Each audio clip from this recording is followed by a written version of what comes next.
Bueno, muchísimas gracias a todos. Buenas noches y gracias por acompañarnos en una sección más de todas estas charlas que Proyectar tiene para todos ustedes. Gracias a todos por su puntualidad y su compañía. En esta ocasión tenemos el privilegio de que nos acompañe el ingeniero Alex Muñoz de Ingeniería Global, donde vamos a hablar sobre estudios de suelos. Por favor, si tienen alguna consulta, realizarla en el momento que la tengan, levantando la mano o escribiendo en el presente chat. Igual, tomar en cuenta que estas charlas gratuitas son todos los martes y los jueves, quedan grabadas, entonces pueden también verlas después en nuestro canal de YouTube. Invitamos a aquellas personas que están hoy presentes en esta charla, que no son arquitectos y no forman parte de Proyectar, escribirme para explicarles de qué se trata. Además, para que tomen en consideración es importante que si tienen alguna consulta o si hay una consulta posterior, don Alex aquí está mostrando sus contactos para que por favor las puedan hacer llegar ya sea por nosotros o le escriban directamente a él y podamos evacuar cualquier consulta que quede en caso posterior. Es un placer tenerlos a todos acá. Muchísimas gracias por su tiempo. Gerardo. Y muchas gracias, Tati. Bueno, primero que todo, otra vez volver a agradecerle a todos la asistencia, bueno, y a los que son arquitectos y a los que no lo son y a los que están público en general, sean bienvenidos. Siempre Proyectar va a estar para todos ustedes y sobre todo para el crecimiento personal, que es lo que más nos interesa y es nuestro objetivo, tener un crecimiento y que los arquitectos y toda aquella persona que se pueda nutrir de la sabiduría de otros es una maravilla. Hoy quería decirle a Alex que es la primera charla que nos dan de estudios de geotécnicos en Proyectar. Estamos recordando que ya llevamos más de 70 y algo de charlas, eso es muchísimo, pero estamos muy contentos de estar aquí con ustedes. Alex, muchas gracias. Te dejo en tu presentación y bienvenido a Proyectar. Muchas gracias a Tati y Gerardo por la invitación y a proyectar. Mi nombre es Alex Muñoz, yo soy ingeniero geotecnista, ingeniero civil especializado en geotecnia y en este momento vengo a representarles a mi empresa, se llama Ingeniería Global. Nosotros somos un laboratorio de geotecnia y materiales, realizamos estudios de suelo, es nuestro fuerte. También hacemos pruebas de control de calidad de materiales, de concretos, de asfaltos, de agregados, de todo tipo de ensayos para la construcción, ¿verdad? Importante, bueno, que tomen en cuenta cualquier consulta o lo que sea, me pueden interrumpir. Y la idea es que participemos todos, que saquen de todas las consultas que tengan. Si tienen experiencias vividas en algunos proyectos, es muy valioso, ¿verdad? Compartirlo con todos. Entonces ahí estamos. Cualquier cosa me interrumpen nada más y tratamos de evacuar las dudas que tengamos, ¿verdad?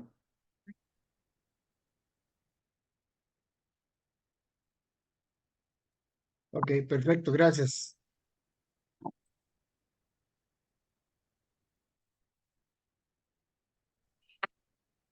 Dame un segundo porque tengo como problemas con...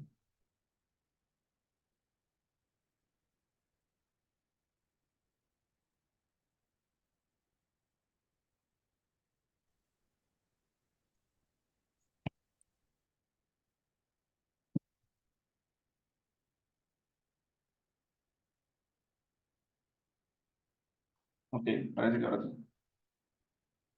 Ok, vamos a ver, entre los temas que vamos a tratar hoy, bueno, vamos a enfocarlo en la parte de lo que es estudios de suelos, ¿verdad? Entonces, vamos a ver lo que es la importancia de los estudios de suelos para las obras de construcción. Eh, Mucho de lo que hacemos es más que todo para vivienda, ¿verdad? Pero los estudios de suelos se hacen para todo tipo de obras, viviendas, edificios, puentes, obras de retención, etcétera, etcétera. Vamos a ver un poco cómo se hacen los estudios, los tipos de ensayos más comunes que se hacen. Hay una infinidad muy grande de estudios y ensayos que se hacen para los suelos. Vamos a ver los más importantes y los más comunes que se hacen en el país, ¿verdad? Vamos a ver problemas relacionados con geotecnia, eh, todo tipo de problemas que se generan en las obras debido a la falta de estudios del suelo o bien a la mala interpretación de los mismos, ¿verdad? Y algunas soluciones a los problemas que nos topamos día con día, ¿verdad? Bueno, vamos a ver, ¿qué es un estudio de suelos? El estudio de suelos es una investigación realizada para determinar las propiedades físicas y mecánicas del suelo para un sitio en específico.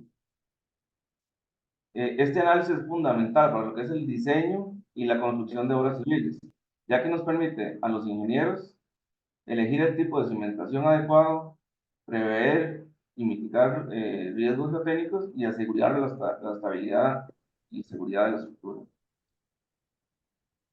Un poco la normativa para Costa Rica, es importante recalcar que no hay una normativa que obligue a los ingenieros o arquitectos en el país a realizar los estudios de suelo en sí. Pero sí es un deber. ¿Por qué? Porque si pasa algo en una obra por no realizar un estudio de suelos, nosotros somos los responsables y por ende vamos a ser penalizados ya sea por el colegio o por la parte civil. Entonces, no hay como un documento en sí que nos diga que es obligatorio hacer el estudio de suelos, pero por añadidura se debe hacer por la responsabilidad que tenemos nosotros en las obras, ¿verdad? Todo lo que es referente a estudios de suelos, a geotecnia, en el país el origen de tres documentos, lo que es el Código Sísmico de Costa Rica, Código de Cimentaciones y el Código Geotécnico de Taludes y Laderas. Esos son los documentos técnicos que respaldan toda la parte de geotecnia y estudios de suelos en el país. Eh, en estos documentos se habla de todo tipo de requisitos para lo que son estudios de suelos. Más que lo más importante que resalto aquí y que es una pregunta recurrente siempre de los clientes, de los ingenieros, arquitectos, es cuántas pruebas tengo que hacer para cierto proyecto, a qué profundidad, etcétera, etcétera. El código de instalaciones, perdón, el código de cimentaciones tiene este cuadro que es el que nos dice cuántas perforaciones se deben hacer y qué profundidad. Esto lo determina la magnitud de la obra, si es una obra pequeña, mediana, alta o obras especiales, y la complejidad geotécnica. Entonces, el mínimo de pruebas que siempre se realizan para una obra son dos. ¿Esto por qué? Es muy común que los ingenieros, a veces que tengan ingenieros o arquitectos, clientes de nosotros nos dicen, mira, es que tengo el presupuesto muy ajustado, no es posible hacer una sola perforación, una sola prueba. Esto no se recomienda, ¿por qué? Porque si yo puedo hacer una prueba en una propiedad y puede ser que donde estoy haciendo la prueba empiezo a profundizar y me topo con una piedra o una roca o algo que hay ahí. Entonces, yo no sé, no se puede saber si ahí empezó ya el manto rocoso o simplemente era una roca que estaba ahí atravesada. Entonces, si yo hago dos pruebas o hago tres o hago más pruebas, con eso me doy cuenta si lo que había ahí era algo aislado o es que ya es el comportamiento típico de esa zona, ¿verdad? Entonces, la cantidad mínima de pruebas son siempre dos, y ahí en adelante, tres, cuatro las que necesitan dependiendo de, como le digo, de la magnitud del proyecto y la complejidad que tenga. Alex, una consulta. El Ah, arquitecto Alexander Lau dice, y a veces uno ocupa saber dónde hacer las perforaciones. ¿Existe algún método para determinar?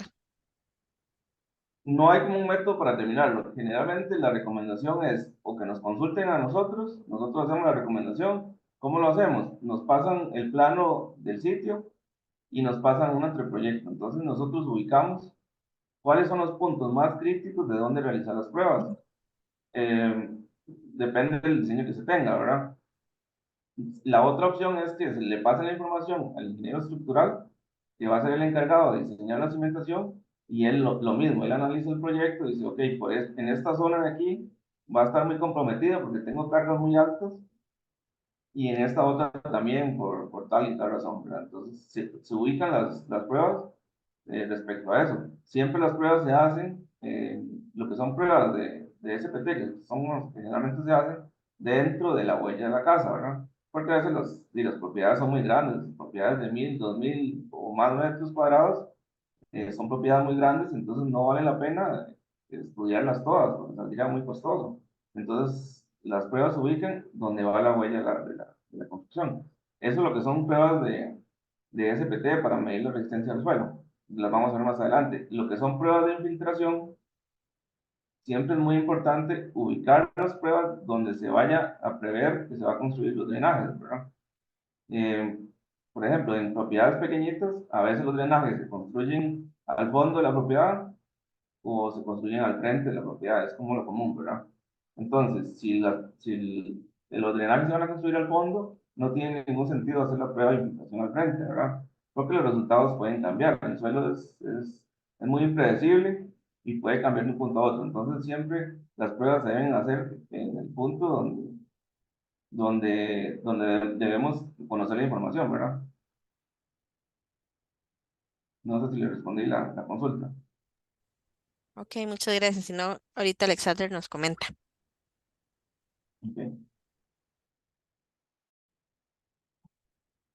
¿Cuál es la importancia de los estudios de suelo? Los estudios de suelo son cruciales para garantizar la seguridad y la estabilidad de las estructuras.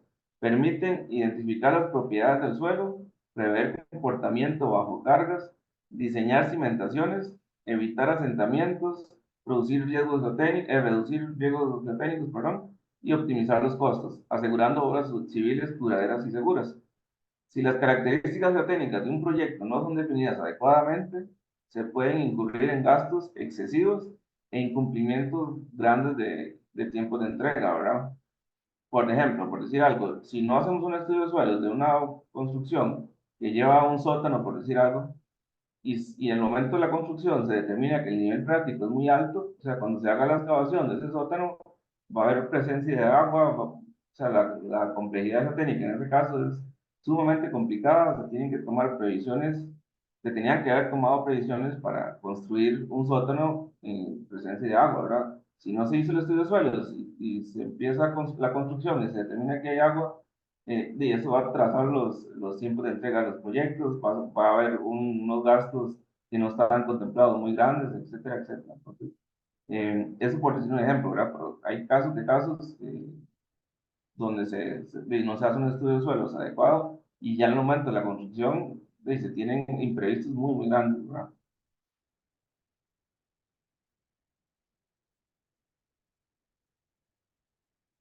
¿Cuál es el impacto de los estudios de suelos en los costos del proyecto? A partir del estudio de suelos, se va a determinar cuánto se deberá invertir en la cimentación del proyecto. Si no se realiza un estudio de suelos, se puede producir daños estructurales, lo cual genera costos muy elevados en reparaciones. Lo que son reparaciones, bueno, muchos acá lo han visto, me imagino, no solo en la parte geotécnica, sino en general, las reparaciones siempre son súper costosas y en la parte geotécnica aún más, ¿verdad? Las reparaciones geotécnicas son sumamente complejas y siempre son muy costosas, ya sean inyecciones, ya sean pilotes, micropilotes, recalces de estructuras, cualquier obra para solucionar problemas de cimentación son muy, muy costosas. Se pueden traer abajo y el desarrollo de un proyecto y poder finalizarlo, ¿verdad? Por otro lado, si se tienen estudios de suelo, si no se tienen estudios de suelo y se realizan cimentaciones sobrediseñadas, o sea, más grandes de lo que se requiere, se podría gastar mucho más dinero del necesario, lo cual afecta la inversión del proyecto, ¿verdad? Esto es algo muy común, ¿verdad? Entonces, a veces el cliente no quiere hacer el estudio de suelos para ahorrarse ese dinero, que a fin de cuentas es muy poco, y lo que hace el ingeniero, entonces, si no tiene estudios de suelos, entonces yo no me la voy a jugar, ¿verdad? Entonces, hace una cimentación grandísima. Por ejemplo, si es una cimentación corrida, donde bien se pudo haber hecho un estudio de suelo, se determina que la capacidad es buena y nos da una cimentación de 40 centímetros de ancho, si no se tiene ese estudio de suelos o esa información, a veces el ingeniero dice, yo no me la voy a jugar, en lugar de 40, me voy a hacer de 80 o de 1 metro de ancho, ¿verdad? Imagínense los costos de que incrementan en un proyecto tomar ese tipo de decisiones. A veces por ahorrarse un poquillo de plata que al fin de cuentas en el costo del proyecto es insignificante. Bueno, y los costos de un estudio de suelos, como les digo, en comparación de los costos totales del proyecto, es insignificante. No representan generalmente más ni el 1% del proyecto, ¿verdad? Entonces, no vale la pena ahorrarse en lo que es estudio de suelos, si al fin de cuentas se pueden generar gastos que superan por demasía lo que es el costo de un estudio.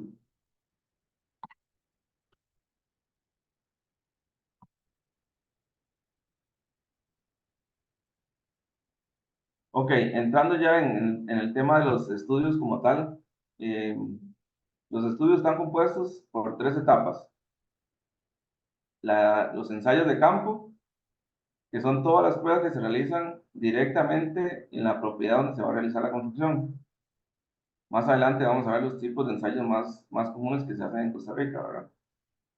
Después tenemos los ensayos de laboratorio. Todas las muestras de suelo que se obtienen de campo se llevan al laboratorio y se les realizan diferentes tipos de pruebas eh, para determinar las propiedades físicas, propiedades químicas, mecánicas, etcétera, etcétera. Y después, con toda la información de campo y de laboratorio, nosotros los geotecnistas analizamos la información y realizamos lo que es el informe, el informe orientado al tipo de proyecto y el proyecto que se tenga, ¿verdad? No es lo mismo hacer un informe para una casa de un nivel, dos niveles, que un informe para una casa, para un edificio de 10, 8 pisos, ¿verdad? Siempre todos los informes y análisis deben ir orientados al tipo de estructura que se vaya a construir.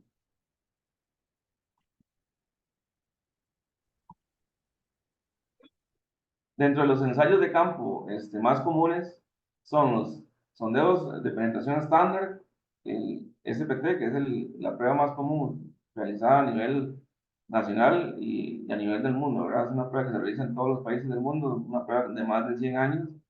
Se tiene muchísima experiencia realizando esta prueba. También hay ensayos más modernos, como los ensayos de penetración con cono, CPT. Se realizan también ensayos geofísicos, ensayos de revisión de fondo de placa y lo que son las pruebas de infiltración. Estas son las pruebas básicas que se realizan a nivel nacional, como les digo, para diferentes proyectos de mayor envergadura se realizan otro tipo de pruebas más especializadas, pero esas son como las básicas. Ahorita vamos a ver cada una, ¿verdad? El ensayo de SPT es el que ven en la imagen, consiste en medir la resistencia del suelo a la penetración de un muestreador estándar.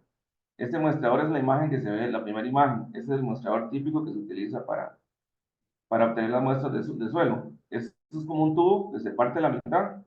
Cuando se va a muestrear, se unen las dos mitades y se perfora. Ese tubo se llena de suelo, se saca la muestra y se mete en una bolsita, se etiqueta y demás. Y eso es lo que va, eso es lo que va para el laboratorio, las pruebas de laboratorio, ¿verdad?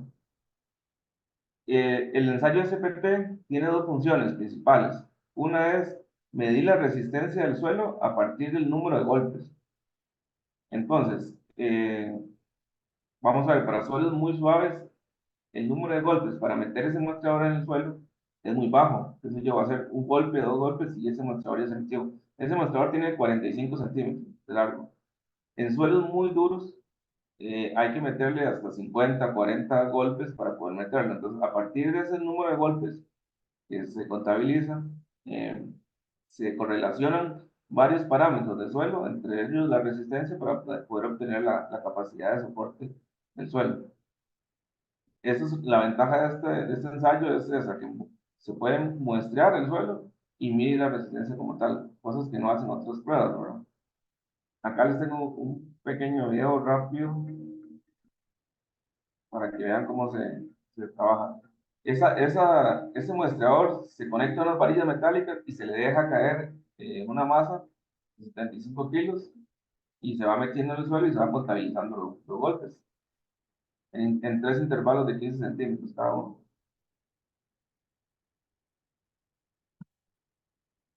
Otro tipo de ensayo común es el de penetración con cono, CPT.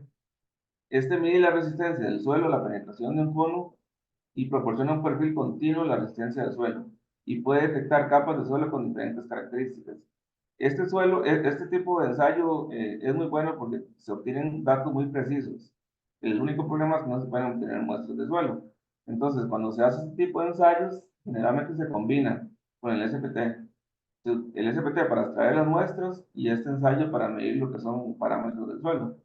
Entonces, lo que se hace es que se va metiendo esa punta que tiene unos sensores y va midiendo la resistencia. Eso se va metiendo por medio de un camión, generalmente, tiene que ser un elemento pesado para que se pueda introducir en el suelo, ¿verdad? O generalmente también hay unos como unos camioncitos con orugas que entierran unos tornillos al piso para sujetarse y a partir de ahí genera una reacción para poder meter la barra en el suelo, ¿verdad? Y se va obteniendo igual un perfil estratigráfico con diferentes resistencias y parámetros de suelo para lo que es el cálculo de la resistencia y capacidad de soporte, entre otros parámetros. Aparte tenemos ensayos geofísicos. Los ensayos geofísicos son métodos no invasivos que evalúan las características del subsuelo, se basan en mediciones de propiedades físicas como la velocidad de onda, resistividad eléctrica y densidad. Estas pruebas ayudan a identificar la composición de las capas de suelo, ubicar acuíferos y detectar anomalías subterráneas sin la necesidad de perforar o excavar. Estas pruebas son muy útiles porque los ensayos anteriores vistos son puntuales. Entonces, yo determino las características del suelo puntualmente. En los ensayos geofísicos, lo que se hace es que se colocan geófonos a cierta distancia, se les da un golpe y a partir de mediciones de velocidad de onda, se obtienen perfiles estratigráficos. Eh, Vamos a ver, suelos muy blandos tienen velocidades de onda muy bajas y suelos duros como rocas tienen velocidades de ondas mucho más rápidas, ¿verdad? Entonces, a partir de esas mediciones de velocidades de onda, se obtienen perfiles estratigráficos. Estas pruebas de geofísica también tienen la ventaja de que pueden llegar muy profundo. Dependiendo de la separación de geófonos, se pueden llegar a profundidades de 50 a 100 metros. Entonces, es una prueba muy importante para proyectos de mayor envergadura, como edificios, puentes, ese tipo de obras importantes.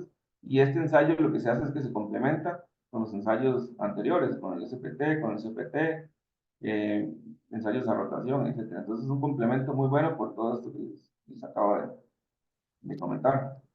Alex, permiso, consulta a la arquitecta Gabriela González, que ella tiene entendido que el costo entre ambos estudios varía. ¿Es cierto? ¿El costo de cuáles estudios? No sé, Gaby, si nos puedes indicar de cuáles estudios y serán de estos ensayos que está mencionando. Sí, todos los ensayos tienen precios diferentes, ¿verdad? Sí, de todos los anteriores mencionados, indica. Y todos son diferentes. El ensayo más básico y más económico es el SPT. Eso generalmente se cobra por metro de perforación y anda alrededor de los 20.000 colones. Entonces, un estudio básico para una casa de dos perforaciones, qué sé yo, de 4 o 5 metros de profundidad, anda rondando los 250.000 colones a los 300.000 colones. Ya los ensayos de CPT o estos geofísicos ya son ensayos mucho más costosos, ¿verdad? Ya pueden valer $1.000, $2.000, ahí en adelante, dependiendo del alcance que se vaya a tener, ¿verdad? Pero sí, cada ensayo tiene su costo y no es un costo único, sino que va a depender de lo que se recomiende para cada proyecto, ¿verdad? No es lo mismo cotizar un estudio geotécnico para un proyecto de una casa, eh, que para una urbanización es un área muy grande, entonces requiere muchas pruebas, o para un edificio que requiere perforar hasta 20 30 metros, ¿verdad? Entonces, cada uno tiene su costo y va a depender, o sea, no es como que se puede indicar un costo por el proyecto, porque va a depender de la magnitud de la obra que se vaya a construir, ¿verdad?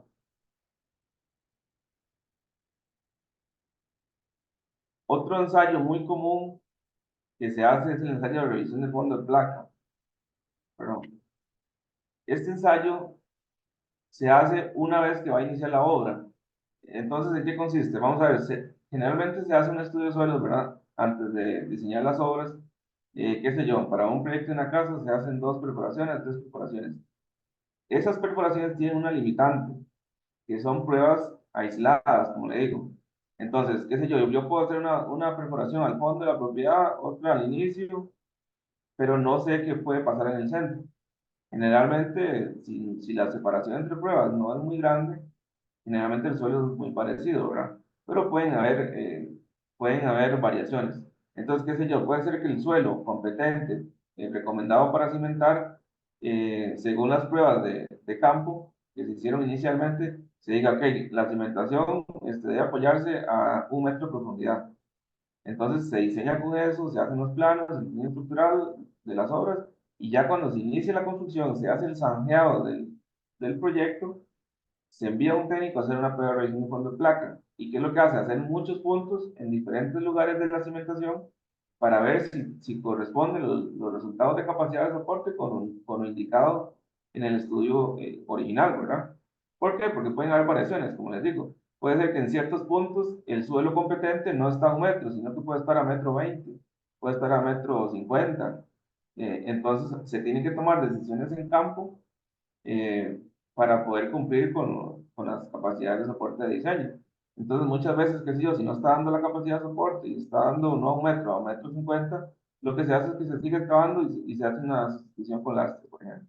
Entonces, son decisiones que se toman en campo y para ello estos ensayos de revisión de fondo de placa son sumamente importantes y útiles y en realidad no tienen un costo muy elevado. Hay varias formas de hacer estas revisiones de capacidad de soporte. Puede ser por un ensayo de corte por veleta o puede ser un ensayo por penetrómetro, ya sea estático o dinámico. Son diferentes equipos que se utilizan y cada laboratorio tiene sus equipos diferentes, sus gustos y demás. Al fin de cuentas, el objetivo de la prueba es el mismo, ver que en el fondo de la cimentación se encuentre el suelo con la resistencia que se obtuvo en el informe inicial y poder verificar que cumpla con lo del diseño, ¿verdad? Y si hay alguna discrepancia, entonces tomar decisiones en campo para que no vaya a tener ningún problema la estructura, ¿verdad? Alex, ¿te puedo Entonces, hacer una pregunta? claro, claro. Eh, eh, Suena como muy así, pero ¿qué tan cierto es eso de que uno puede tomar una varilla, estirar la mano, separarse y tratar de hundirla y y sentir la capacidad del terreno si uno con el impulso de la mano puede hundir la varilla? Entonces uno siente si el suelo está ahí. Es como, lo he visto varias veces en varias personas hacerlo, me ha llamado la atención, ¿verdad? No sé Ajá, si lo has visto, ¿eh? sí, sí, claro, sí. Es una técnica que se utilizaba hace muchos años, ¿verdad? Ya está un poco obsoleta y es muy rudimentaria. O sea, se puede hacer sabiendo las limitaciones que tiene hacer esa prueba, ¿verdad? Porque eso simplemente es agarrar, hundir una varilla y si se hunde, el suelo está suave y si no se hunde, quiere decir que el suelo está duro. Pero qué tan suave está o qué tan duro está, no hay una forma de medirlo, ¿verdad? Ujú. Entonces, se puede utilizar teniendo en cuenta esas limitaciones que tiene la prueba, ¿verdad? Nada, o sea, que se hunda no quiere decir de que no se pueda cimentar ahí, ¿verdad? Porque hay suelos suaves, o sea, hay suelos con capacidad de soporte suaves y simplemente la cimentación se diseña para ese suelo y va a ser una cimentación grande. Y usted en ese suelo, usted va y mete una varilla y la varilla se va a meter, ¿verdad? Pero si se toman las medidas de caso y se hace una cimentación adecuada para ese suelo, entonces no vamos a tener ningún problema. Pero sí, es una prueba que se utilizaba hace muchos años, muy rudimentaria, como le digo. Pero sí, ya ahorita hay otras alternativas mucho más confiables, ¿verdad? Gracias. Después tenemos la prueba de infiltración típica, ¿verdad? Que yo pienso que todo el mundo conoce. Es el procedimiento para medir la tasa de infiltración del suelo. Esta tasa se expresa generalmente en minutos por centímetro, perdón, hay un error ahí. Dicha tasa se utiliza para el diseño de drenajes y tratamientos de aguas residuales. Esta prueba es muy sencilla, cualquiera la puede realizar. Lo que se hace una perforación en el suelo donde va a ir los drenajes, ¿verdad? Eso es muy importante. Se hace una perforación, puede ser de 10 centímetros de diámetro por 1 metro de profundidad. Se recomienda que el fondo, o sea, la profundidad de la prueba sea la profundidad a la que va a ir el drenaje. Entonces, o sea, es importante tener eso en cuenta, ¿no? Se llena el hueco de agua, se toma el tiempo y en 30 minutos se mide cuánto bajó. Se vuelve a llenar el hueco y en 30 minutos se vuelve a medir cuánto bajó. Y se hacen 6 mediciones mínimos y después se obtiene como el promedio y se calcula la tasa de infiltración. Entonces, ¿esta prueba para qué sirve? Se utiliza para lo que es el diseño de los drenajes. Quiere decir que un suelo que baje mucho, o sea, en 30 minutos, marcó, qué sé yo, 30 centímetros, o sea, bajó mucho, quiere decir que es un suelo muy permeable, o sea, que absorbe muy bien el agua. Entonces, cuando se hace el diseño de los drenajes, van a dar drenajes muy pequeños o pequeños, ¿verdad? Hay suelos donde uno llega, hace la medición y lo que baja es 1 centímetro o no baja nada. Entonces quiere decir que el suelo es impermeable. Entonces, en muchos casos donde el suelo no baja nada, no se puede utilizar un sistema de tratamiento de aguas residuales por medio de función, sino hay que pensar ya en otra solución como lo es una planta de tratamiento. Hay hay una guía, creo que está en la página del Colegio de Ingenieros de cómo hacer la prueba, eh, para que ahí la chequeen y la revisen. Por el dado caso de que no puedan, para un cierto proyecto, contratar a un laboratorio que haga la prueba, ahí está la guía, un paso a paso de cómo hacerlo.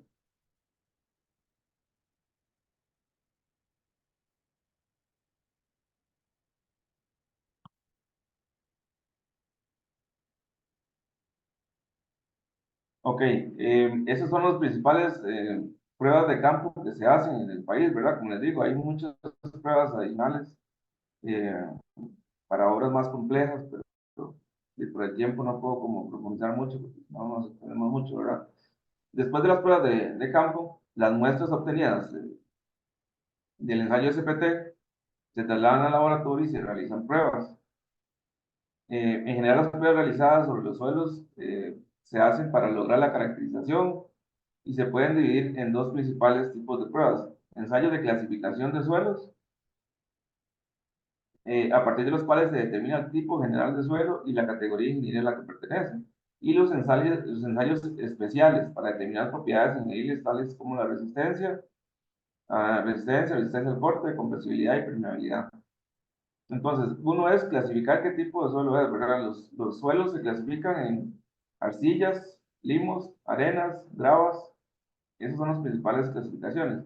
Dentro de eso, de esas clasificaciones, tenemos combinaciones de ambas. Puede ser una arcilla con limo, un limo con arcilla, una arena con limo, un limo con arena. Y dependiendo de la clasificación de ese suelo, se tienen que tomar ciertas previsiones durante el diseño de la cimentación, ¿verdad?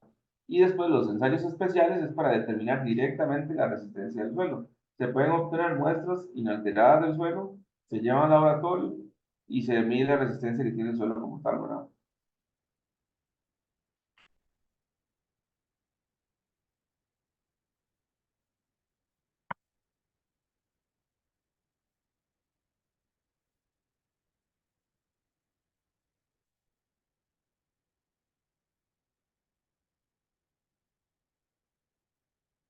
Ok, lo que es el análisis de la información y la elaboración del informe respectivo. Entonces, una vez que se obtienen los análisis de campo y de laboratorio, se procede a generar el informe de resultados. Entre la información que generalmente se brinda un estudio geotécnico común, se da la estratigrafía de los suelos. ¿Qué es la estratigrafía? La estratigrafía es las capas de suelo que se encuentran. ¿Qué sé yo? Se hacen las pruebas de campo y se determina que del nivel 0 al nivel 1, por ejemplo, hay un suelo tipo arcilla, de la profundidad de 1 metro a 3 metros, hay tal suelo. Eso es lo que es la estratigrafía, ¿verdad? Y cada suelo de eso se le asignan valores y parámetros geotécnicos. Después se determinan bueno, en el informe se brindan las características físico-mecánicas de los suelos, capacidad de soporte a diferentes profundidades, que es el insumo principal para lo que es el dimensionamiento de las cimentaciones. Se dan las recomendaciones sobre el tipo de cimentación a utilizar, dependiendo del tipo de suelo que se encuentre, ¿verdad? Para suelos muy blandos se puede recomendar, qué sé yo, una cimentación tipo losa flotante, una cimentación con pilotes, un mejoramiento de suelos. Para suelos muy resistentes o buena capacidad de soporte, se pueden recomendar cimentaciones convencionales, ¿verdad? Como lo son placas aisladas o placas corridas, que son las típicas que se utilizan. También en los informes se brindan los parámetros para empujes de tierra, para el diseño de obras de retención. Se dan los parámetros de diseño sismo resistente. Se dan recomendaciones constructivas, porque hay suelos, a veces se encuentran suelos, y dependiendo del proyecto, suelos muy complicados, como arenas, por ejemplo, donde usted sabe que en una arena, si usted va a hacer una excavación, tiene que estabilizar las paredes, porque si no, esas paredes no tienen soporte por sí mismos. Entonces, se dan todo ese tipo de recomendaciones constructivas. Se dan recomendaciones sobre estabilización de taludes o estabilidad de taludes, entre otros. También se pueden pedir análisis especiales como análisis de estabilidad de taludes, análisis de licuación de suelos, diferentes tipos de análisis dependiendo del tipo de obra que se vaya a hacer, ¿verdad? Entonces todo eso se entrega en el informe. Ahora vamos a ver un poco de los problemas técnicos que se ven normalmente, ¿verdad? Los más comunes. Dentro de los problemas más comunes que se ven y fallas de las estructuras son los asentamientos diferenciales. Los asentamientos diferenciales ocurren cuando se produce un asentamiento excesivo de la estructura de forma desigual debido a la compresión del suelo. Lo que puede provocar problemas como daños estructurales en grietas, daños estructurales como grietas en paredes y pisos, inclinación de la estructura y en casos muy extremos se produce colapso, ¿verdad? Un caso muy común es el de la torre de Pisa, ¿verdad? Es un asentamiento diferencial muy marcado donde se ve que hay una zona, una cimentación de la torre que se está asentando más que la otra, entonces está produciendo un volcamiento. Si esa estructura no se interviene, llega el momento que se llega a caer, ¿verdad? Igual el edificio que se ve ahí en la segunda imagen.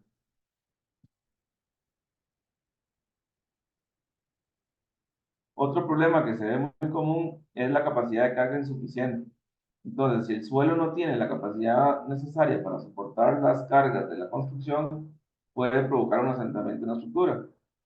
¿Esto qué quiere decir? Si este suelo donde se está apoyando esta cimentación, si ese suelo tiene una capacidad de soporte muy baja y la cimentación no se hizo de acuerdo a las dimensiones para poder soportar esa estructura respecto a las características del suelo, esa estructura se va a hundir. O sea, en términos comunes, esa estructura se va a hundir y se van a producir esos asentamientos que se ven y esas grietas en la estructura. Ahora, esos son problemas súper comunes que se ven. Esas grietas son muy comunes en los edificios y son problemas de asentamiento. Simplemente la cimentación, si el suelo no tiene la suficiente capacidad de soporte, la cimentación se va a hundir, ¿verdad? ¿Cuáles son posibles soluciones a estos dos problemas que acabamos de ver? Como les comenté inicialmente, las soluciones geotécnicas para resolver problemas siempre son súper costosas. Eh, una de las soluciones son recalces de cimentación por medio de micropilotes. Acá les voy a poner un video para que lo puedan ver cómo se hace normalmente. Esa es una cimentación existente, por así decirlo, que tiene un problema de asentamientos. Entonces se le colocan micropilotes enterrados apoyados en ese suelo, en el café más oscuro, digamos que es un suelo mucho más firme que el otro suelo. Entonces, esos pilotes van a soportar las cargas que transmite la columna y las van a transmitir al suelo más competente, el suelo café de abajo. Es una de las soluciones que se pueden dar, pero como les dije inicialmente, es una solución muy costosa.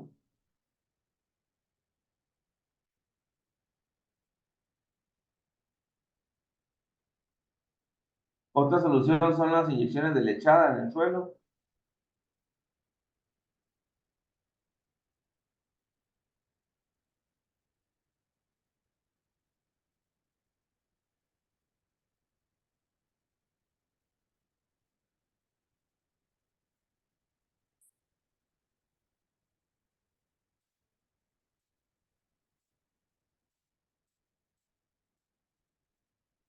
Eso básicamente es agua con cemento que se inyecta a presión para mejorar el suelo y generar unas presiones hacia arriba para darle otra vez el nivel original a la cimentación.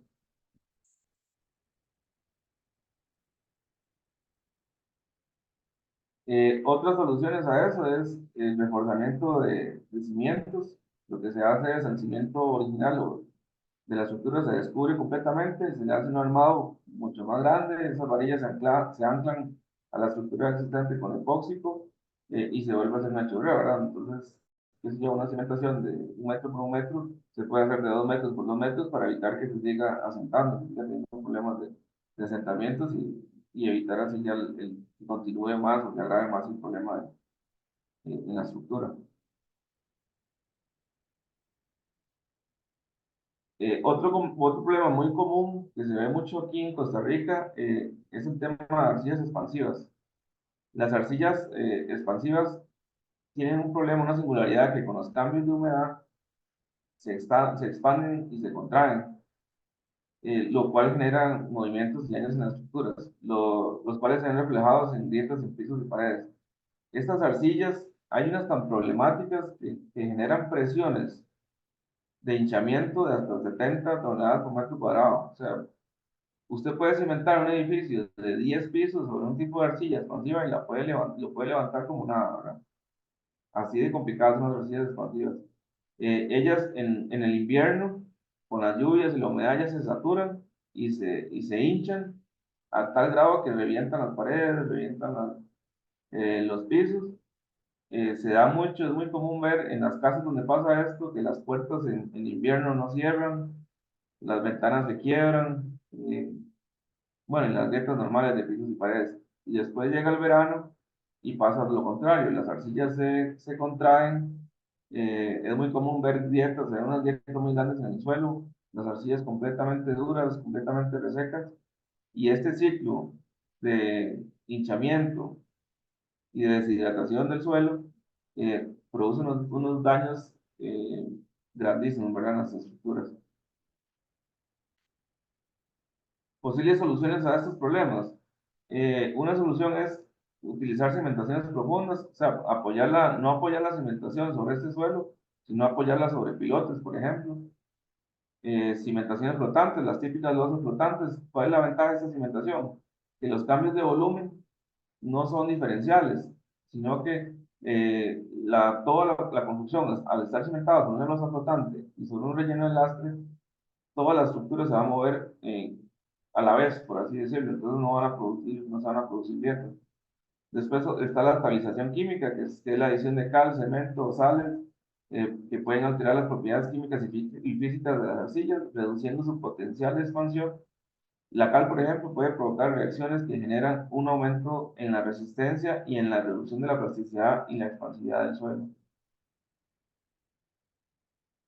Otros problemas comunes es la licuación de suelos o licuefacción.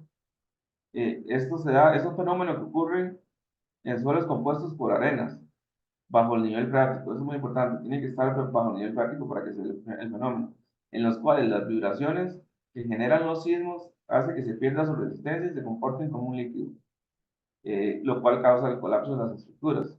En Costa Rica se dan suelos licuables en la zona de Limón, es muy común, y más que todo en zonas costeras, en la zona de Jacob, por ejemplo, hay mucho suelo licuable.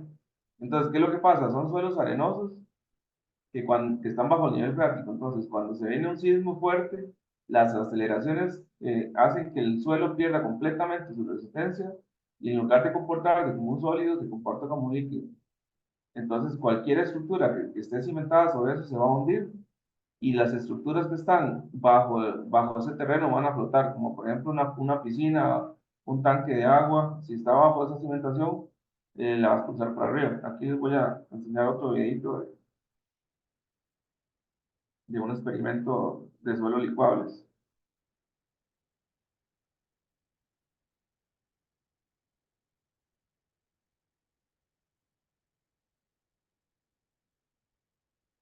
Ese primero es una casa con pilotes, el segundo es una casa con una losa flotante y el tercero es una cimentación corrida.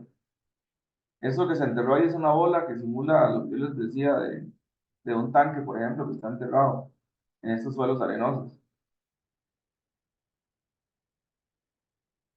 Ese movimiento lo que hace es simular la acción de un sismo, ¿verdad?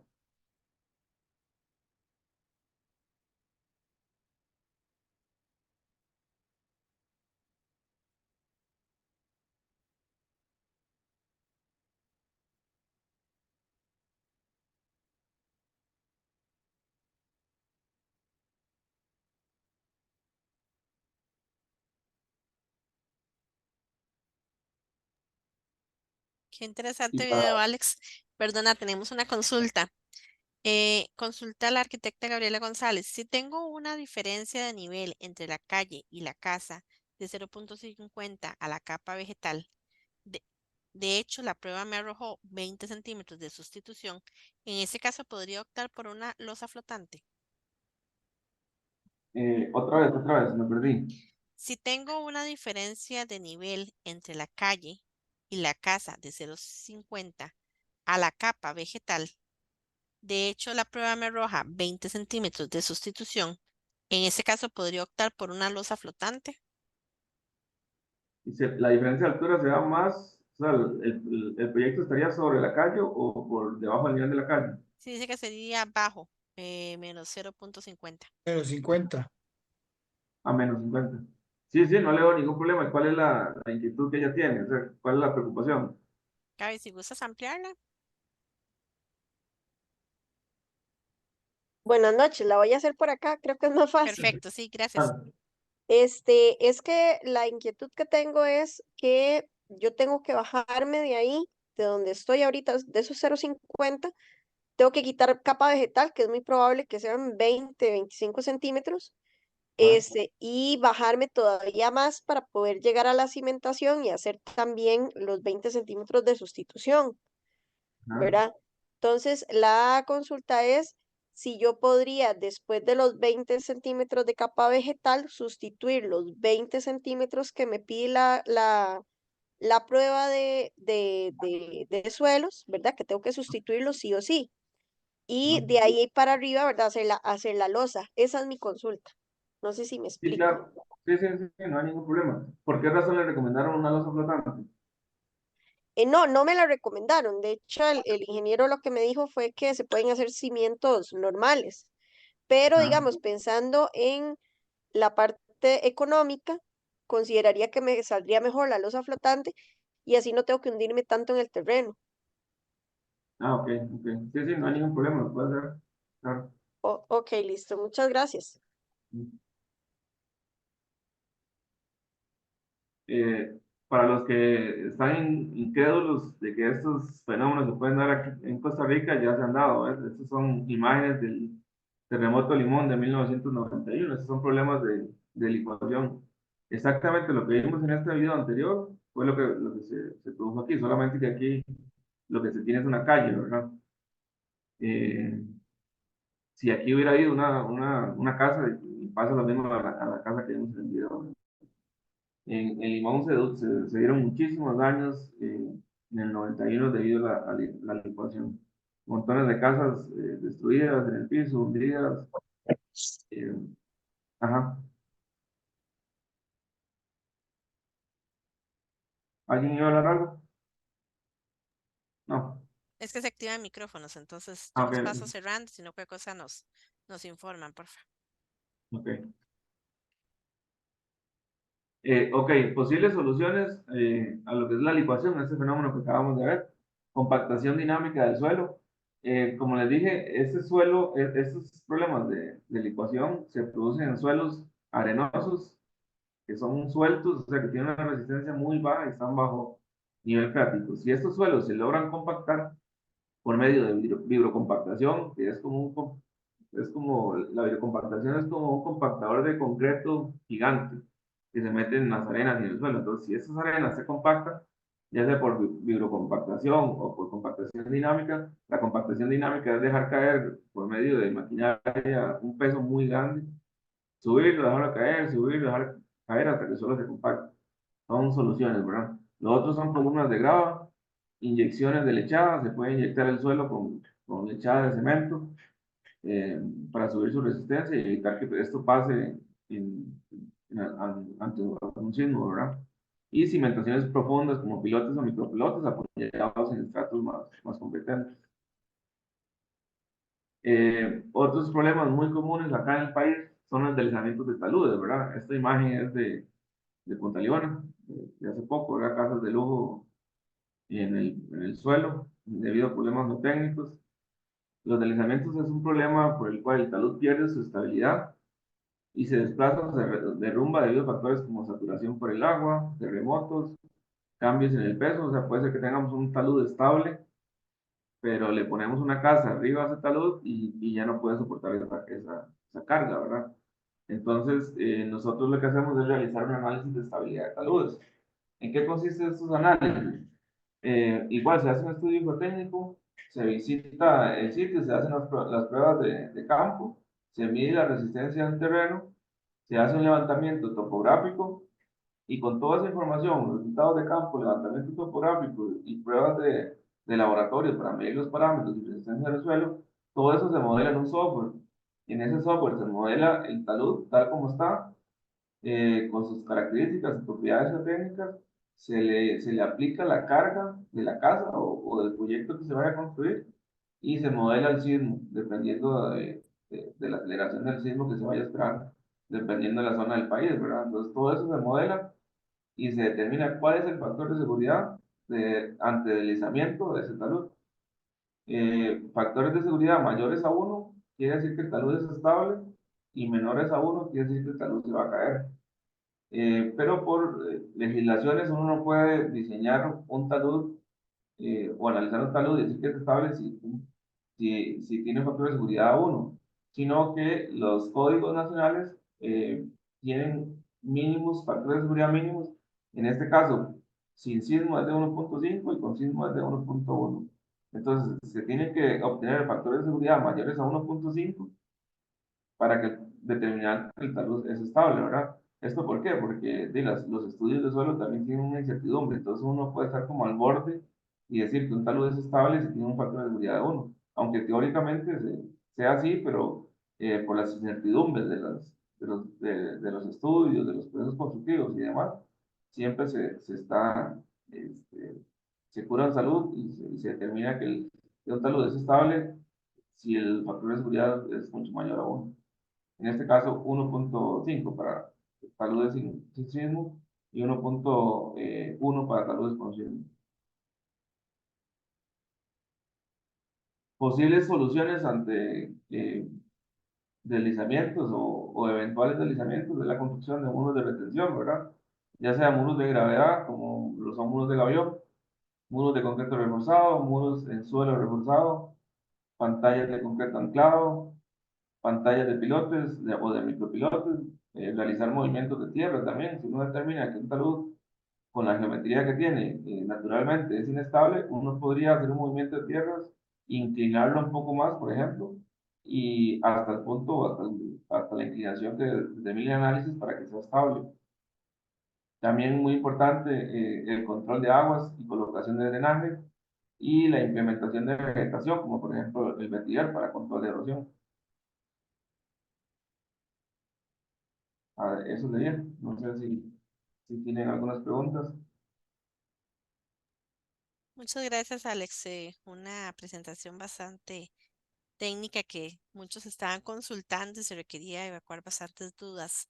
Indica la arquitecta Marcela González qué pasó en Punta Leona. Tuvieron que demoler. ¿Cómo se podría solucionar algún daño como ese? Bueno, en este caso específico yo no lo conozco a fondo. Muchas de las casas ya se fueron, ¿verdad? Muchas de las piscinas de las casas o partes de la casa ya se fueron, entonces de recuperar eso ya es un poco imposible. Algunos proyectos que se producen deslizamientos de este tipo son rescatables, ¿verdad? Entonces lo que se hace es se construye un muro de retención. En estos casos tan extremos, generalmente se trabajan con muros anclados que son muros con una pantalla de concreto y anclajes en el suelo. Esos anclajes tendrán 20, 30, 50 metros de profundidad, eh, diseñados para soportar las cargas de la estructura, ¿verdad? En este caso, Punta Arenas específico, no lo conozco tan a fondo, ¿verdad? Entonces no podría decir qué fue lo que se hizo o qué es lo que se va a hacer, pero sí hay muchas de las casas que no tienen, de que ya no se pueden salvar, ¿verdad? Porque es un deslizamiento bastante complejo. Ok, muchas gracias. Em, ok, pone Marcela que excelente charla. Muchas gracias. Porfa, si alguno tiene alguna consulta, la escriben igual en el chat o levantan la mano y les damos el espacio. Consulta al arquitecto Andrés Hernández. Quisiera que me recomiende nombres de empresas que hagan estudios de suelos. Ok, bueno, nosotros hacemos, ¿verdad? Ingeniería global. Aquí en el país hay varios. Estamos nosotros, está Castro y La Torre, está Vieto, está Insuma, que se me venga a la mente, eso, ¿verdad? Cualquier Perfecto, cosa, ahí está mi correo, ¿verdad? Si necesitan alguna información o alguna cotización o lo que sea, con mucho gusto. Igual está perfecto. mi número de teléfono, ahí está, el número de WhatsApp, por si tienen alguna duda o lo que sea, tómense la libertad de enviarme un mensaje, hacerme cualquier consulta, a veces por más tonta que parezca la consulta, es importante, ¿verdad? Hacerla y yo siempre voy a estar anuente a ayudarlo, ¿verdad? No, perfecto. Ya seguimos con las consultas. Vamos a de fijo pasar tu contacto en el chat. Hoy somos más de 705 arquitectos de todo el país, entonces de fijo te van a escribir, de eso no hay ninguna duda. Quiero también aprovechar el momento para agradecer al arquitecto Eric Ledesma, sé que está presente, dado que él nos hizo el enlace con vos para esta charla. Entonces, más bien, muchísimas gracias. Gracias a todos por habernos acompañado hoy. Seguimos con las consultas. Dice Gaby, caracterización y modelación geotécnica. Me imagino que debe ser otra empresa. Esa es la de Diego Cordero. Y pone Andrés, ok, por favor que nos muestre su tarjeta de contacto. Listo, ya lo puso al inicio, ya lo vuelvo a compartir. Y consulta a Alexander Lau. ¿Qué estudio se hace para estabilidad de taludes?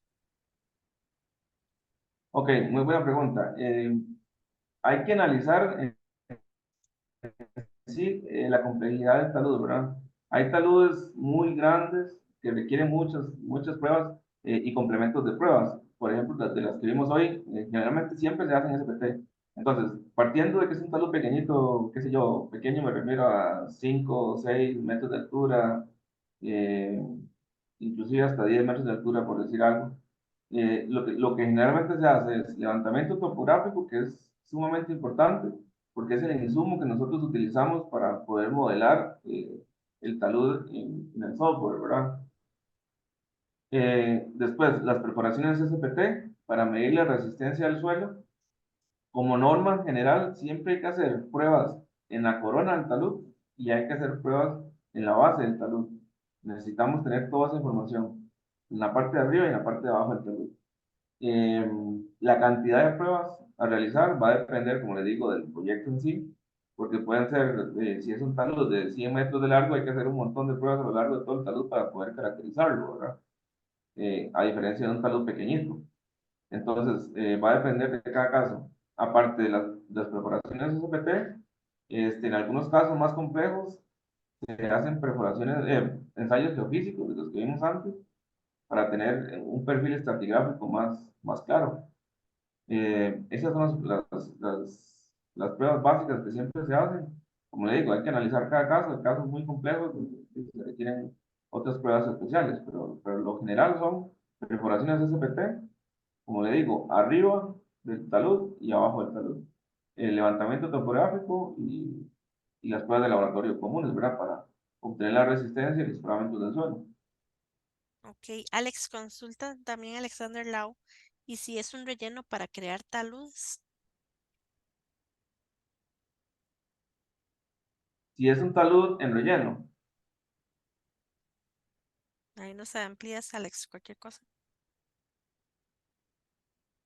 ok, vamos a ver si le entendí. Creo que es para conformar un talud. Entonces, en ese caso, lo que se hace es caracterizar el terreno, el suelo. Si es un material tipo lastre, lo que se va a utilizar para relleno, entonces se le pide al Tajo las pruebas de ese lastre o bien se hacen en el laboratorio, se determinan las características de ese lastre ya compactado, cuáles son sus parámetros, cuál es su ángulo de fricción, la densidad, y se tienen todos los parámetros del lastre ya compactado. Y a partir de esos parámetros y de esa información, se hace la modelación y se determina, ok, este talud que tiene 10 metros de alto, hay que darle una inclinación de 60 grados, de 70 grados, se hace una modelación y se hace el diseño.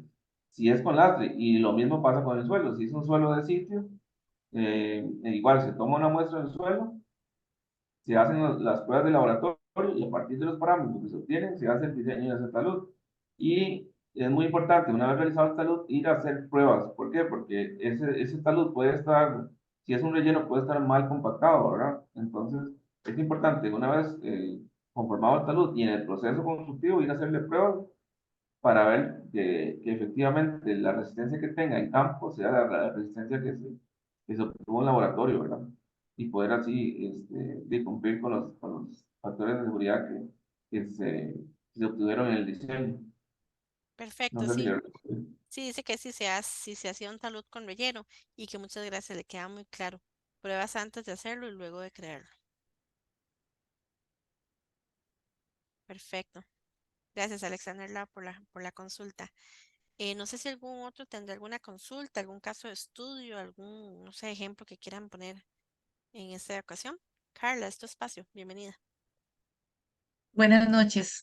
Buenas noches. Bueno, Una consultita, ingeniero. En Costa Rica tenemos pues una topografía bastante quebrada y tenemos también lo que son las costas, etcétera, y eso pues nos hace un país bastante permeable en cuanto a deslizamientos y fallas. no. ¿Existe algún mapeo general de zonas donde uno pueda tener como una alerta en cuanto a que, digamos, si tiene un proyecto X o alguna inspección en sitio, uno pueda saber que tiene que tener ciertos cuidados o simplemente ustedes lo determinan de forma puntual en cada lugar, ¿verdad? Sí, El tipo exacto. Es que el problema es que los suelos son muy complicados, ¿verdad? Porque es algo creado por la naturaleza, no es como el concreto o el acero que siempre las características son muy iguales en cualquier proyecto. El suelo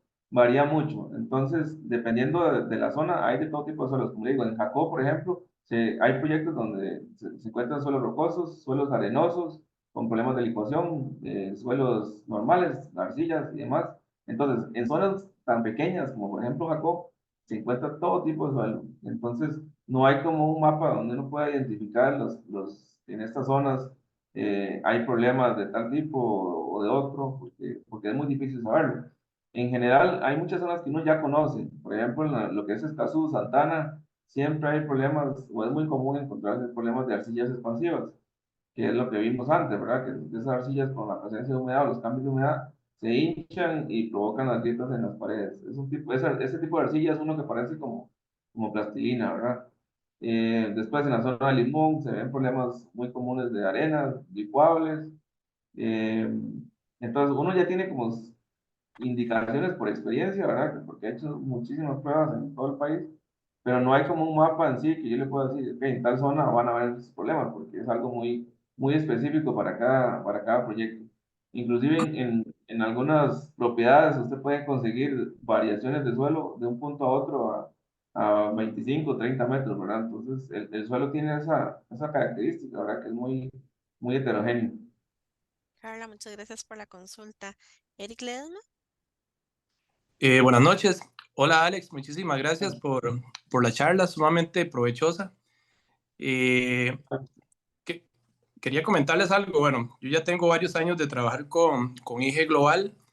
Dentro de las cosas del por qué fui a parar a IG Global, es que anteriormente los estudios de suelos de mis proyectos los realizaba con una empresa aquí del lado de Occidente, pero curiosamente el resultado o el informe del estudio de suelos siempre era lo mismo. La recomendación era una placa profunda a 1,35 m con una sustitución de lastre compactado para generar unos bulbos de presión. Y mi ingeniero estructural ya empezó a sospechar, ya empezó a decirme, Eric, qué raro, ¿por qué en San Ramón es esto? ¿Por qué en Grecia es esto? ¿Por qué en Palmares es el mismo resultado? ¿Por qué en Lomas de Granadilla es lo mismo? Mi Eric, yo estoy pensando como que el equipo está mal calibrado o hay algo ahí en la interpretación de los ensayos que nos está arrojando para todos los proyectos el mismo tipo de cimentación. Hasta que llegó el proyecto de mi cuñada y resulta ser de que era una casa para construir en San Ramón, donde a la par había un bloquecito de apartamentos que fue construido con losa flotante. Llevé a esta empresa de Occidente, hicimos el estudio de suelos y lo mismo, 1,35 m con cimientos profundos. Y Pablo Bolaños, mi ingeniero estructural, me dice, Eric, no, hagamos algo, pero dígale a su cuñada que si puede volver a invertir en un estudio de suelos. Fue cuando llevamos a la gente de Global y no, las capacidades del suelo no, digamos, no estaban dando lo suficiente como para trabajar, digamos, un cimiento de ese tipo, sino que, digamos, la mejor recomendación a la que llegó Pablo era trabajar con losa flotante el proyecto. Entonces, digamos, Alex, ¿a qué se debe que se estén dando eso? Digamos, que los resultados de una empresa de geotecnia sean siempre lo mismo, no tengamos como esas variaciones. Vea, por ejemplo, ahora que con estos proyectos que he tenido en el condominio Palmarreal en Grecia, Ahí sí he tenido casas con cimientos profundos de 1,35 m con sustitución de lastre, pero la mayoría de las casas casi que las estamos haciendo con losa flotante. Ok. De Eric, pues, pucha, es muy complicado hablar de los colegas, ¿verdad? Porque no sé exactamente por qué le dan esos resultados. Pueden haber variaciones en pruebas, se hace un laboratorio u otro, pero variaciones muy mínimas. Realmente los resultados van a ser muy similares. Lo que sí, Eric, tal vez puede ser que la persona que haga el informe no tenga mucho conocimiento en la parte de diseño. Tal vez ahí, también para explicarles un poco, yo soy ingeniero estructural también, aparte de jardinista, entonces sí conozco bastante la parte del diseño y hago recomendaciones muy enfocadas en el proyecto, ¿verdad? Y en este caso, de esta empresa que usted me dice, no sé quién será, sí, desconozco por qué será, pero no deberían de haber variaciones. Pueden haber variaciones, pero van a ser muy pocas en realidad entre una prueba, entre un laboratorio y otro, ¿verdad? Si hacen las pruebas como tienen que ser, porque hay una normativa de cómo se tienen que hacer las pruebas. En este caso, nosotros nos guiamos por la ASTM de Estados Unidos y ellos dan los lineamientos exactos de cómo se tiene que hacer la prueba, cómo es el equipo, cuál es el peso exacto del equipo, de la masa, los diámetros de la varilla, todo está completamente especificado. Entonces, todos los laboratorios deberían de tener resultados muy similares, ¿verdad? Ya lo que haga el ingeniero con esos resultados y de las recomendaciones, ya sí va a depender del criterio de cada ingeniero, ¿verdad? Hay muchos ingenieros que son muy conservadores o que no tienen conocimiento de la parte de diseño estructural, entonces dan recomendaciones muy sobradas o muy sobredimensionadas, ¿verdad? Entonces, eh, esas son las variaciones que se pueden tener, ¿verdad? Pero como resultados como tal, deberían de ser muy similares. Sí, en ese caso particular, que era la casa de mi cuñada, las tablas de capacidades sí daban completamente números muy distintos, ¿verdad? Digamos, por Ajá. ejemplo, con el resultado de IG global, definitivamente las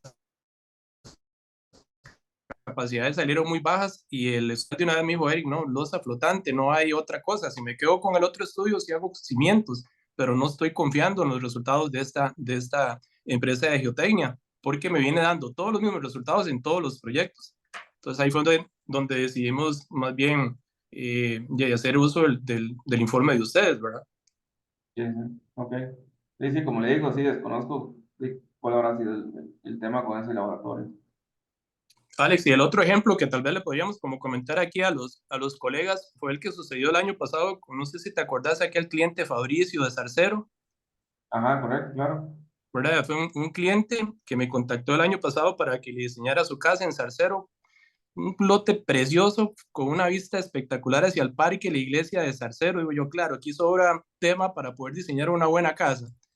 Voy a ver el terreno, un terreno con un talud bastante pronunciado, una pendiente bastante importante, a la par una casa que prácticamente su fachada era el techo, no se alcanzaba a ver la fachada principal, lo que se alcanzaba a ver el techo. Entonces uno decía, bueno, ahí tuvieron que hacer un corte importante para colocar la casa, posiblemente llegando a un suelo firme.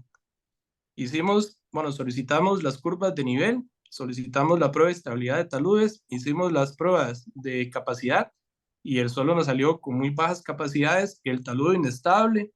Luego Fabricio, como no quería perder la oportunidad de construir la casa, mandó a hacer los ensayos geofísicos y aún así el terreno no nos dio. No sé si podrías ahí como explicarles un poquito de esto, el proceso que tuvimos, que al final el resultado era micropilotes y era mucho más caro que el mismo costo de la casa. Sí, exactamente. Ahí es importante recalcar una cosa, ¿verdad? Don Eric, es muy importante tomar en cuenta que se hizo el estudio de suelo, ¿verdad? Si no se hubiera hecho el estudio de suelo, Correcto, imagínense. O sea, correcto. se hubiera construido la casa de un nivel, dos niveles, y puede ser que en el primer invierno esa casa sufra un daño irreparable y se pierda toda la inversión de la vida de alguien, ¿verdad? Porque generalmente los proyectos de construcción es un proyecto de vida de una persona, ¿verdad? Entonces, imagínense si no se hubiera hecho el estudio de suelos y se produce un daño en esa estructura irreparable, que me ha tocado ver montones, ¿verdad? A mí me toca mucho ir a ver problemas y he visto muchos casos en un condominio en Grecia, por ejemplo, me tocó ir a ver una casa en la cual el desarrollador de condominio creó un lote que era un relleno. O sea, la mitad del lote estaba en terreno firme, la otra mitad lo hicieron con un relleno mal compactado, mal hecho, y el cliente se atuvo de que era un condominio, no voy a hacer estudios de suelos, construyó la casa y hubo un deslizamiento, la casa se partió en dos y lo tuvieron que desalojar la comisión de emergencia, ¿verdad? Y esa casa se perdió completamente, o sea, no tiene cómo salvarse. Entonces, de ahí la importancia de hacer un estudio de suelos. En este caso en específico, eso fue en Zarcero. Tercero, sí. Bueno, sí, se hizo el estudio de suelo, se determinó que el talud era inestable, no, o sea, no era tan claro el asunto, entonces se solicitó al cliente hacer como complemento del estudio geofísico para tener un panorama aún más claro, y al final sí, se determinó que el terreno es inestable y sí, la estabilización de ese terreno en particular era muy costosa.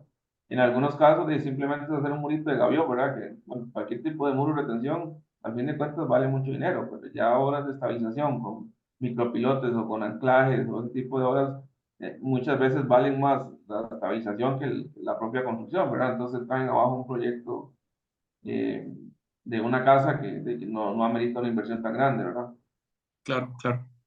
Pero sí, lo importante es que se hizo el estudio y con todo el dolor del mundo hay que decirle al cliente, no se puede construir acá, ¿verdad? No es viable. No se puede construir y lo peor de todo es que la casa que está construida a la par del terreno, él ya estaba presentando problemas de asentamientos, fisuras importantes en las paredes.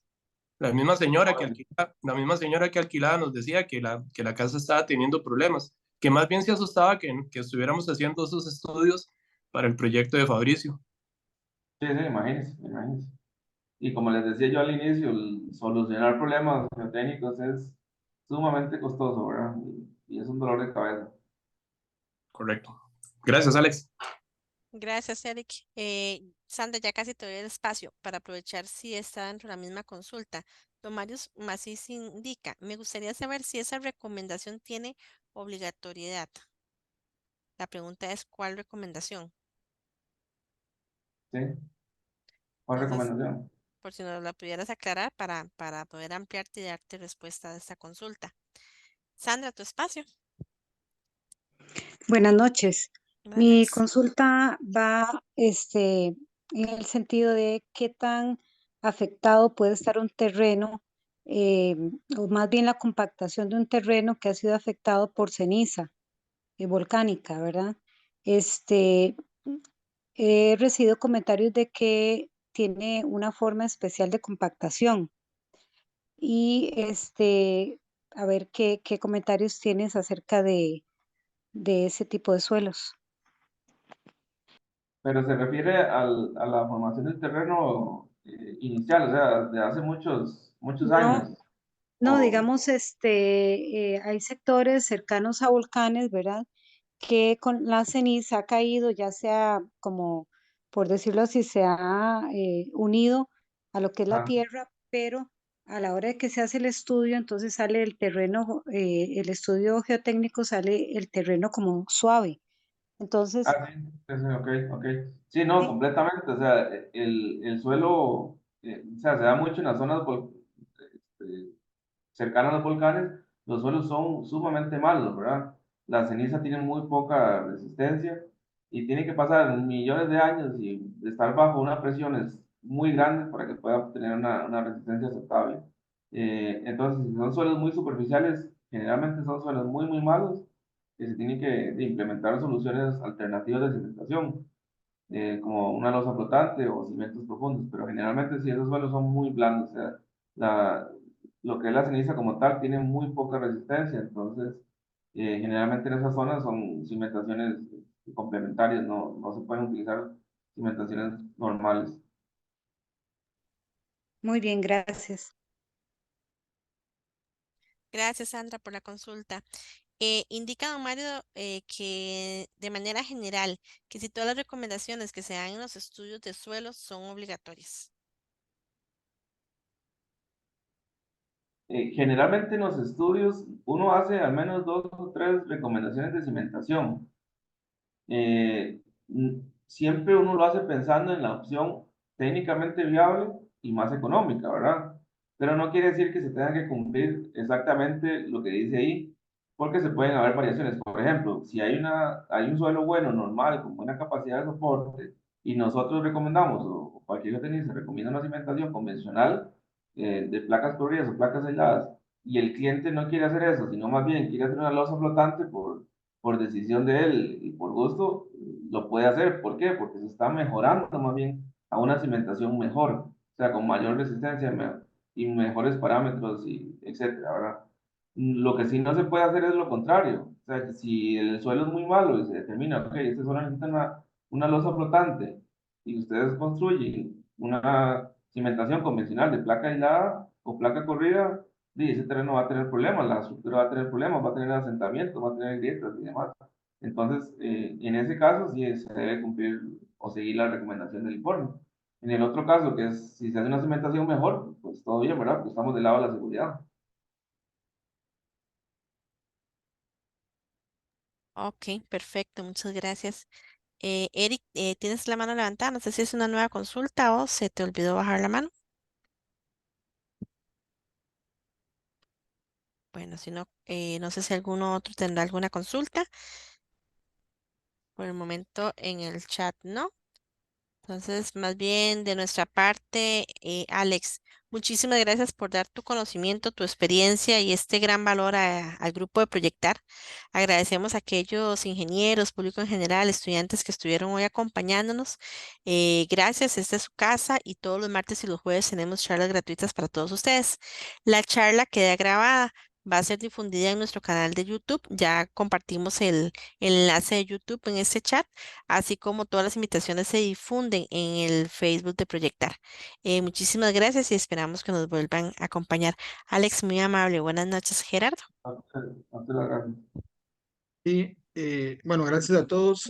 También pueden invitar personas, o sea, si pueden difundir las charlas, ya hayamos tomado el acuerdo de hacerlo muchísimo más amplio para que otras personas puedan nutrirse del conocimiento. Entonces, los ingenieros pueden invitar a otros ingenieros, los estudiantes pueden invitar a otros compañeros de clases y podemos difundir un poco más las charlas para que desde ahora vayamos aprendiendo un poco más de todo esto.